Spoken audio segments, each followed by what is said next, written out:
This is a focus on MRD, measurable residual disease.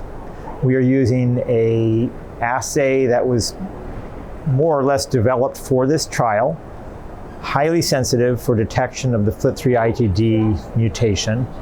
For many years, the FLT3-ITD mutation was not regarded as having any value for MRD because it came and went. But in fact, it didn't go anywhere. It was just difficult to detect with a fairly insensitive assay. We hypothesized that patients who had undergone allogeneic transplant, who were receiving a FLT3 inhibitor, would only benefit from that FLT3 inhibitor if they had MRD detectable by this assay, and it turns out that was correct.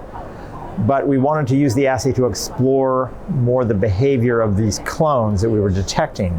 And so in this abstract, we are looking at what's the kinetics of clearance. So how rapidly does a FLT3 inhibitor clear these clones after transplant? And it turns out in about 3 to 6 months is all you need. But we uncovered another finding that was quite interesting. About 15 to 20% of the patients that we had in our study had multiple clones. And this is something that we had seen in other studies, and we didn't know what to make of it because we did not have the numbers or the follow-up to know. But now we know that patients with multiple ITD clones do worse. It's a bad prognostic sign. And these clones behave differently in the setting of FLT3 inhibition. They don't always get eradicated. And in fact, they will drift up and even be a source of resistance and relapse.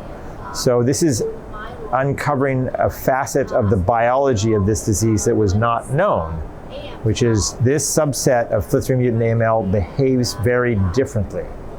So the abstract focuses on the kinetics of clearance or relapse. It's quick. And these microclones. And finally, the assay is remarkably quantitative. It's not a yes, no, you have it or you don't. How much do you have? Because in fact, survival is tightly linked to the amount that you have.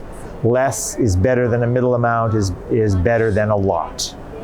So that's the main MORPHO abstract that we're presenting.